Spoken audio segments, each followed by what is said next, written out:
The year was 2008. In the quiet, green hills of Oregon, a 17-year-old girl named Chloe Ramirez felt a deep ache in her heart. For as long as she could remember, a big piece of her life had been missing.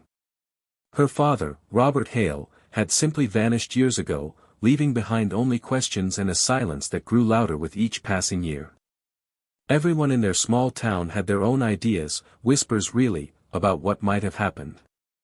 Some thought he'd run off, others that something bad had happened to him. But Chloe refused to believe he was just gone. She felt it, deep down, that there was a story to uncover, a mystery only she could solve. Chloe wasn't like other kids her age, giggling about crushes or worrying about homework. Her mind was always busy, piecing together fragments of memories, trying to understand the man who was her father. She remembered his kind eyes, his strong hands, and the way he'd tell her bedtime stories that made her feel safe. But then, he was just gone. No goodbye, no explanation. Her mother had tried to move on, building a new life for them, but Chloe couldn't. She needed answers. She needed to know what had happened to Robert Hale. This wasn't a sudden decision. It had been building inside her for months, maybe even years. The idea sparked one rainy afternoon while she was cleaning out an old box in the attic, filled with dust-covered memories. She found a faded photograph of her dad, looking so happy, so alive. A surge of determination, fierce and unwavering, washed over her. She decided then and there that she would find him. It wouldn't be easy, she knew. She was just a girl, and her dad had disappeared without a trace, baffling even the local police. But Chloe had a stubborn streak, a quiet bravery that burned brighter than any fear. She was ready to start her own search, to dig into the past, and uncover the truth about her long-lost father. Her journey was just beginning. The decision to search for her father brought a mix of feelings to Chloe. There was the fire of determination, yes, but also a constant ache of sadness and a cloud of confusion. Why had he left? That question echoed in her mind every day, sometimes a whisper, sometimes a shout. She remembered quiet evenings when she'd watch her mom, her face lined with worry, trying to explain that sometimes grown-ups had to go away. But Chloe never understood. How could a father just leave his little girl? These feelings were like heavy stones in her pockets as she walked through town. Every familiar face seemed to hold a silent judgment, a knowing glance that said, "Poor Chloe, her dad just up and left." It made her feel different, set apart. She'd often sit by the window in her room, watching the rain fall, and imagine different reasons for his absence. Had he been kidnapped? Was he sick? Or had he simply stopped loving them? That last thought was the hardest to bear, twisting her stomach into knots. Sometimes, she'd pull out old photo albums, flipping through pages filled with smiles and sunshine. There he was, Robert Hale, strong and laughing, holding her hand at the beach or teaching her how to ride her bike. Those memories were precious, but they also brought a sharp pang of hurt. How could the man in those pictures be the same one who disappeared without a trace? The puzzle of it all made her head spin. She wished she could just ask him, look him in the eye and say, "Why, Dad? Why did you go?" Her confusion wasn't just about his leaving, but about the silence that followed. No letters, no calls, not even a tiny hint of where he might have gone. It was as if he had erased himself from their lives. This silence was a wall between her and any hope of understanding. It made her question everything she thought she knew about him, about their family. She wanted to believe he had a good reason, a reason that would make sense and heal the wound he had left. But the unknown festered, a constant source of grief and bewilderment that fueled her desperate need to find him. The confusion and sadness weighed heavily on Chloe, but they also sharpened her focus. She knew the first place to look for answers was in the past, in the things her father had left behind. Her mother, wanting to protect Chloe from more pain, had packed away all of Robert's belongings into boxes, stored in the dusty corners of their attic. Now, Chloe saw them not as sad reminders, but as potential treasure chests of clues. Armed with a flashlight and a newfound purpose, Chloe spent hours sifting through her father's old possessions. She found stacks of books, a worn-out fishing hat, and a collection of old jazz records. But what truly caught her eye was a small, locked wooden box tucked away beneath a pile of sweaters. It felt heavy, promising secrets. After some searching, she found a tiny, ornate key hidden inside a hollowed-out book. The lock clicked open with a soft sound, revealing a trove of old letters and financial papers. These weren't just any papers, they were pieces of a puzzle, waiting to be put together. She carefully pulled out a stack of letters, their envelopes yellowed with age.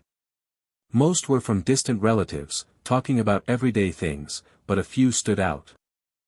They were addressed to her father from someone named M.E.R. The handwriting was elegant, unfamiliar, and the dates were from the year before he disappeared. The letters spoke of coded messages, urgent meetings, and the need for secrecy. Chloe's heart pounded with excitement and a touch of fear. This was more than just a family man's correspondence, it hinted at a hidden life. Next, she found old bank statements and receipts. They showed a series of unusual withdrawals, large sums of money taken out right before he vanished. There were also bills for storage units, not just one, but several, all located in different towns across Oregon. These weren't the local storage places her mom had used for holiday decorations. These were out of the way, almost hidden. Each piece of paper felt like a whisper from the past, guiding her closer to the truth. She carefully laid them out on her bedroom floor, trying to connect the dots, eager to uncover the next part of her father's secret story. The bills for the storage units were the most puzzling clue yet. Not just one, but 4 different units, scattered across small towns that Chloe had barely heard of. Her father had always been a man of simple tastes, not one to hoard belongings or keep secrets.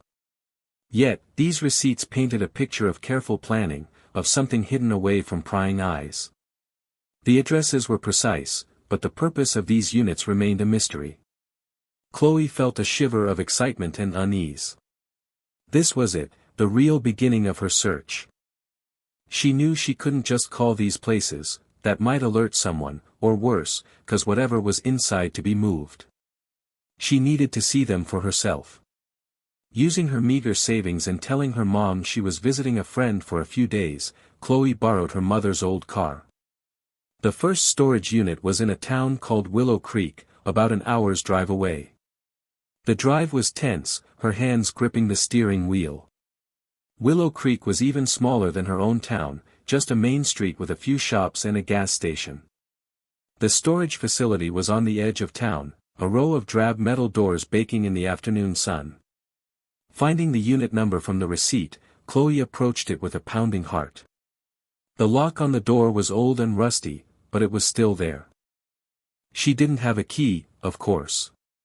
For a moment, despair threatened to set in. What if she couldn't get in? What if she was wrong?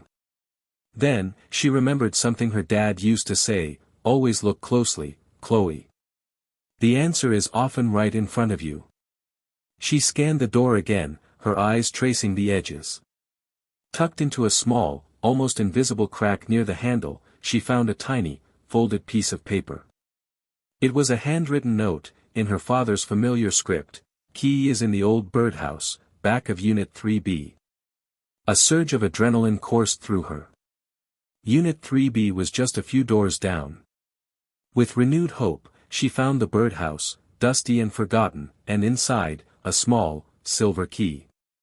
Her hands trembled as she inserted it into the lock of her father's unit.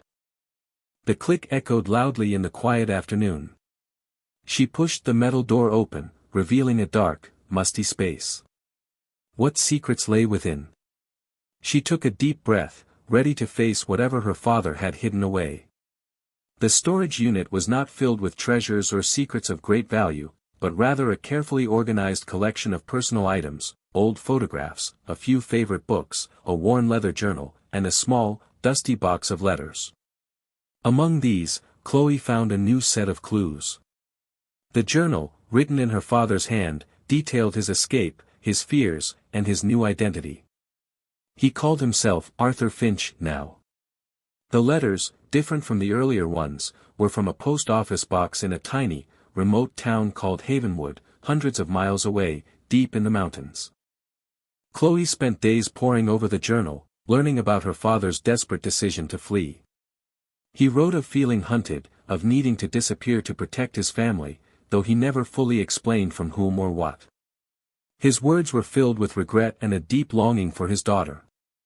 This gave Chloe the courage she needed to continue. Following the trail to Havenwood wasn't easy. It was a place almost off the map, a small cluster of houses nestled in a valley that seemed untouched by the outside world. The journey was long and winding, taking her through dense forests and over narrow, gravel roads. When she finally arrived, the town was even smaller than Willow Creek, with only a general store, a church, and a handful of homes. She asked at the general store about an Arthur Finch. The old woman behind the counter, her eyes sharp and kind, pointed her toward a remote farmhouse on the outskirts of town. "Mr. Finch keeps to himself," she said, "but he's a good man." Chloe drove the last few miles with her heart hammering against her ribs. The farmhouse was old, but well kept, with a porch swing and a garden bursting with colorful flowers. As she stepped out of the car, a man emerged from the house, carrying a watering can. He was older, his hair grayer, and there were more lines around his eyes, but it was him. Robert Hale, her father. He looked up, and his eyes, still kind, widened in disbelief. "Dad?" Chloe's voice was a shaky whisper. He dropped the watering can, the metal clanging against the wooden porch. His face, at first shocked, slowly softened into a mixture of overwhelming relief and profound sadness. "Chloe. My little girl," he breathed, his voice thick with emotion. After all these years, after all the searching, she had finally found him. But the joy of reunion was laced with an uneasy feeling. Why had he hidden here, under a different name? And what was the secret that had forced him into this quiet, isolated life? The embrace was long, filled with years of unspoken words and longing. Chloe felt a warmth spread through her, a comfort she hadn't realized she'd missed so deeply. Her father, Robert, held her tightly, his face buried in her hair. It was a moment of pure, unadulterated happiness, the culmination of her long search. He was alive, he was here, and he remembered her. Yet, as the initial joy faded, a quiet sense of unease settled in. Her father, now Arthur Finch, led her inside the small, cozy farmhouse. It was charming, but so different from the life they had once shared. He offered her tea, his hands trembling slightly as he poured. He talked about his garden, the quiet life in Havenwood, and the few neighbors he knew. He spoke of it all with a gentle, almost weary peace. But beneath the calm surface, Chloe sensed a deep current of sadness, a story untold. She looked around the living room, noticing the sparse decorations, the well-worn furniture, and a single framed photo on the mantelpiece, a picture of her, much younger, smiling brightly. It was a stark reminder that while he had built a new life, he hadn't forgotten his old one. This made her happy, knowing she was still in his heart.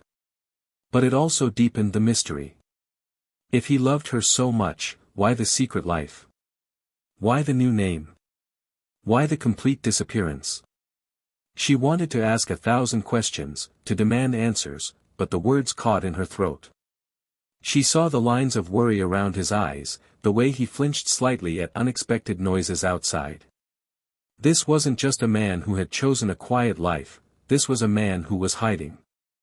The peaceful facade of the farmhouse felt fragile, like a thin sheet of ice over deep, dark water. Chloe watched him as he moved around the kitchen, preparing a simple meal. He seemed content, yes, but also perpetually on guard. It was a strange mix that left her feeling both relieved and profoundly confused. She had found him, her dad, the man she loved and missed. But this, Arthur Finch, was a stranger in many ways, a puzzle wrapped in layers of secrecy. The happiness of their reunion was real, but it was overshadowed by the growing realization that finding him was only the beginning. The biggest question still remained, swirling like a fog around his new, quiet existence. What had truly driven him to disappear, and what was he still running from? The uneasy feeling Chloe had about her father's new life grew stronger with each passing hour. She couldn't shake the sense that something was very wrong. After a day of evasive answers and nervous glances from Robert, Chloe made a difficult decision. She couldn't keep his secret, not when her gut told her there was more to his disappearance than just wanting a quiet life.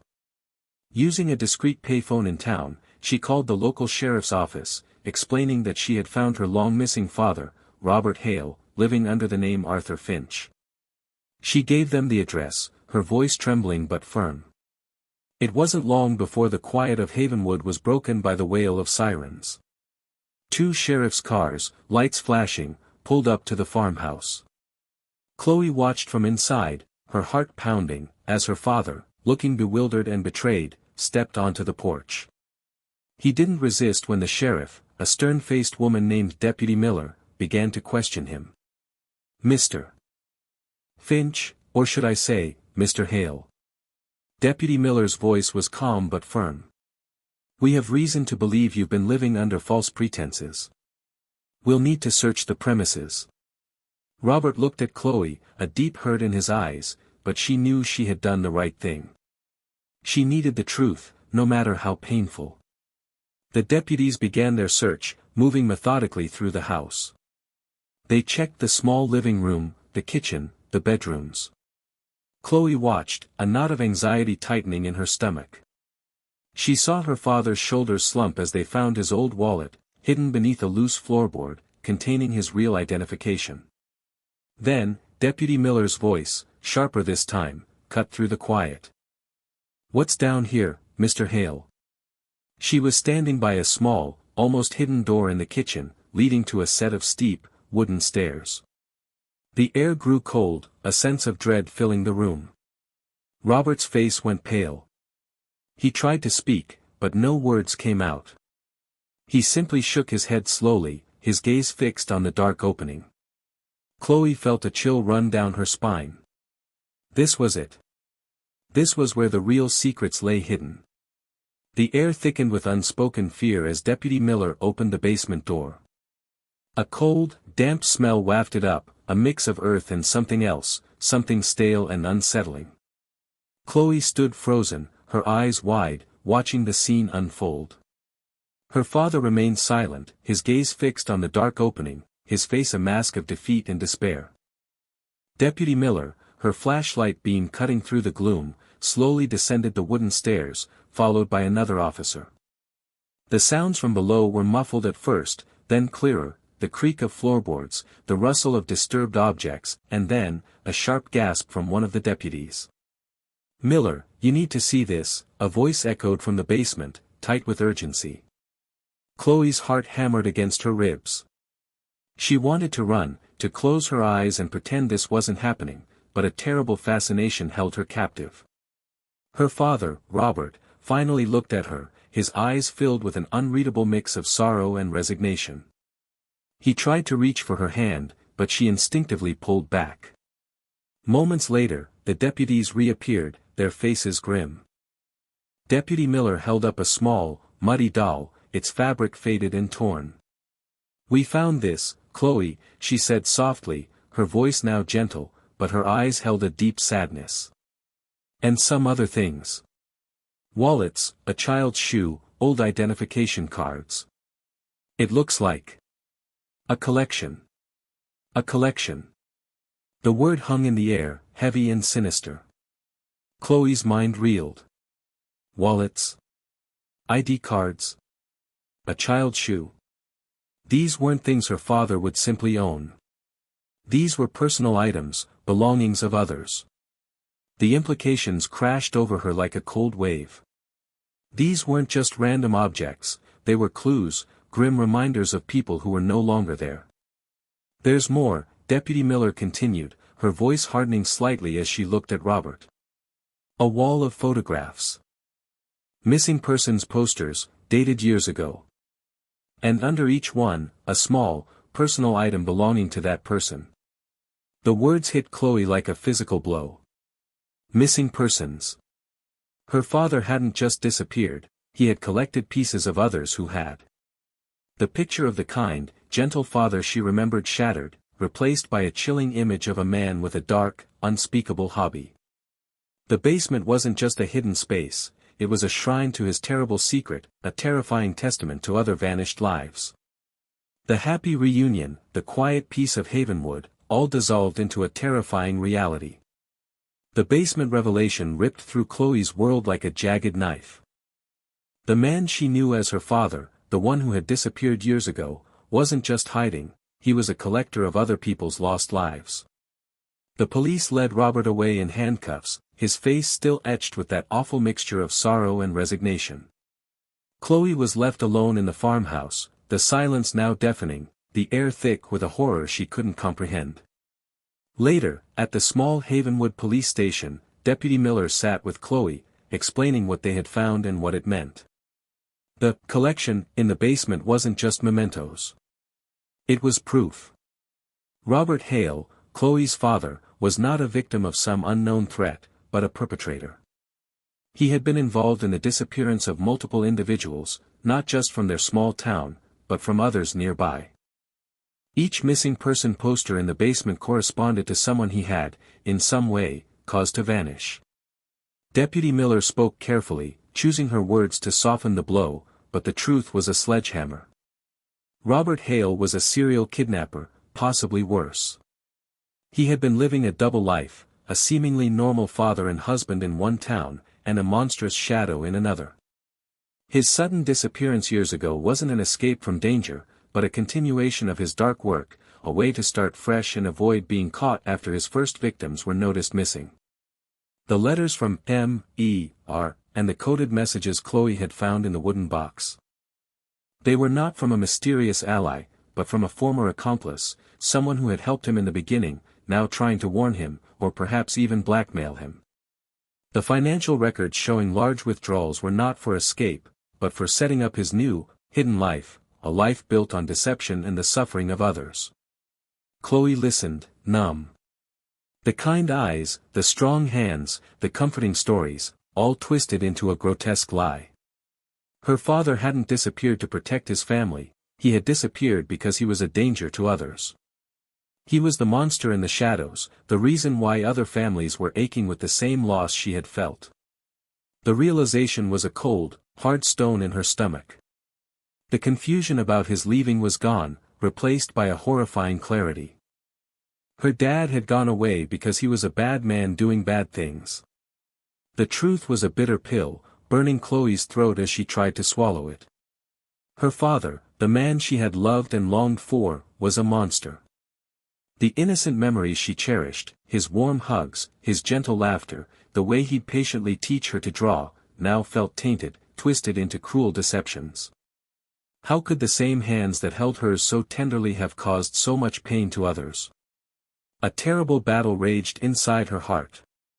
One part of her still clung to the image of the loving dad from her childhood, the one who could do no wrong. That part wanted to believe he was forced into this, that there was a hidden reason, a desperate plea for understanding. It was a deep, primal love, forged in years of innocence and affection. But another part, the part that had heard Deputy Miller's grim explanation and seen the evidence, was filled with utter horror and disgust. This part screamed that the man she knew was a lie, a carefully crafted mask hiding something truly evil. She felt a wrenching sadness for the innocent families whose lives her father had shattered. Their pain was now her pain, a shared grief that bound her to strangers.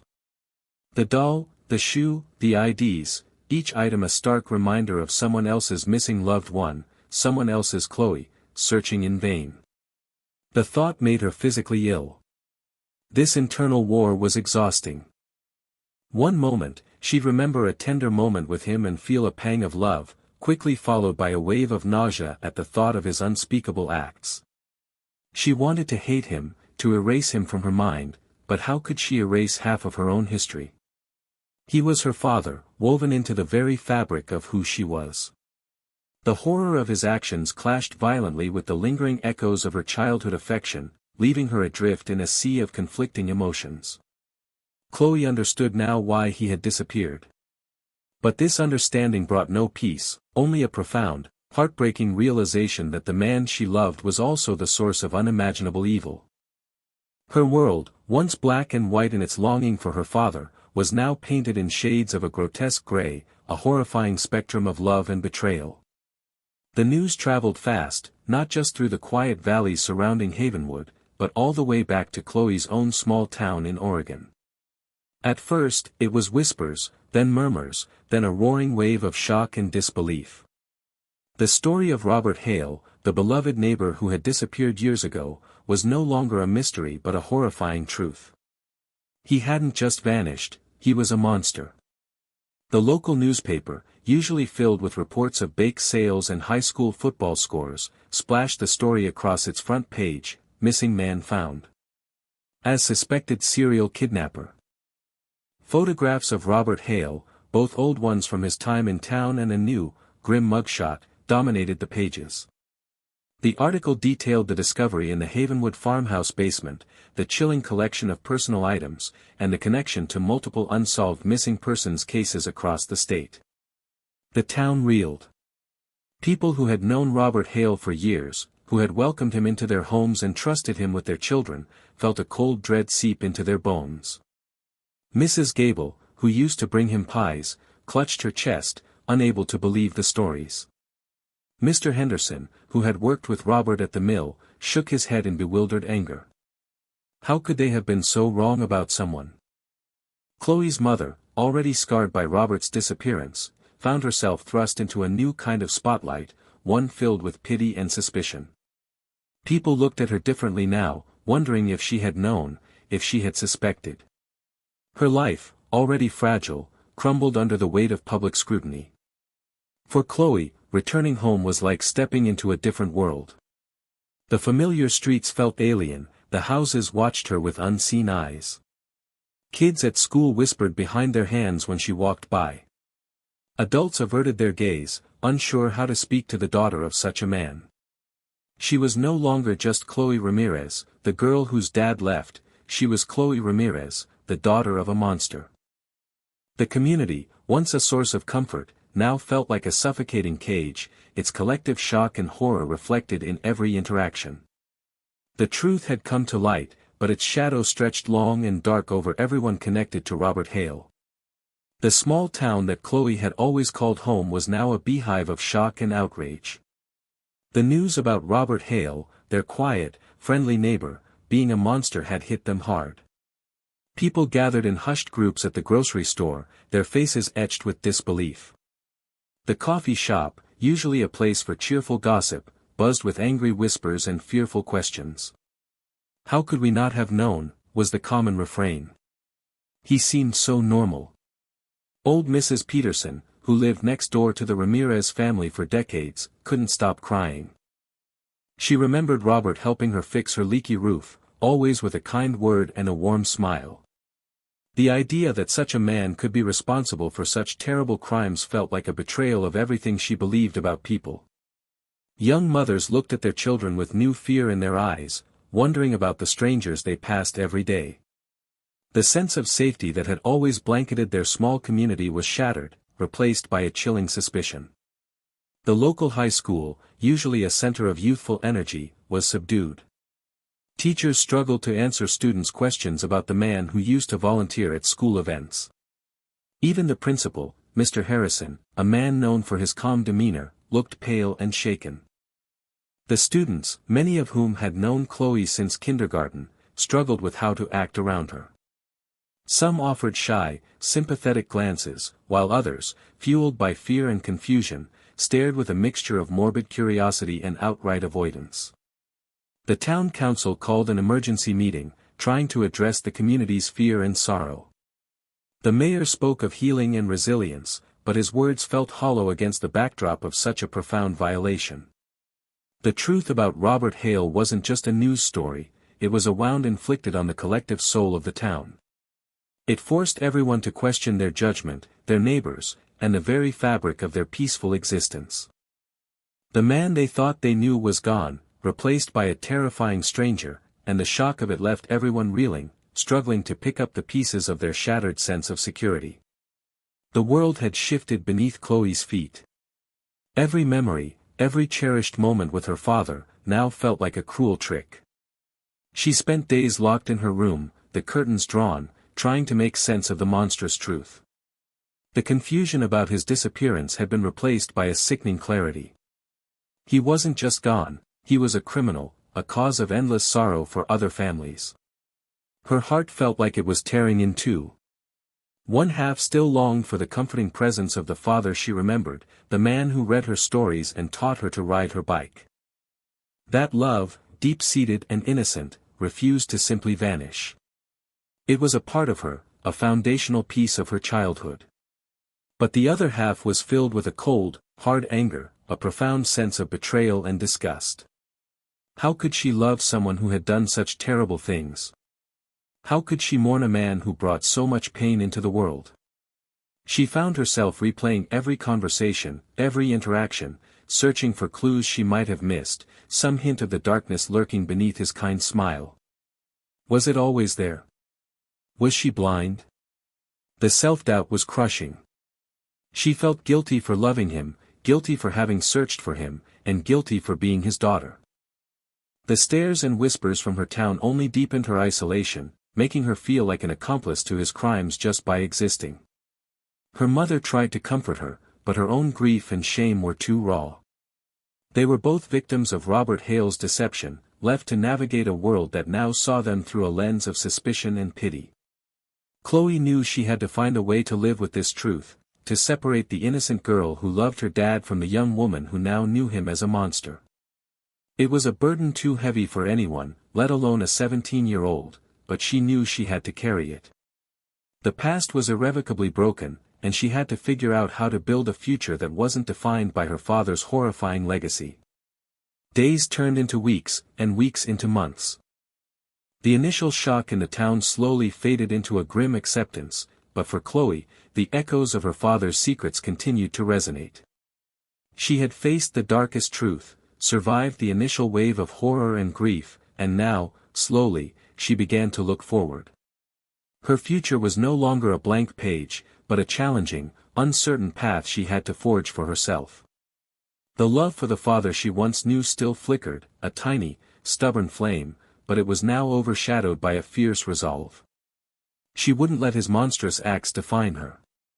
She wouldn't let the whispers of the town, or the pity in people's eyes, shrink her spirit. Instead, she found a strange strength in the rubble of her shattered past. She began to volunteer at a local support group for families of missing persons, finding a purpose in helping others who had experienced similar, albeit different, forms of loss.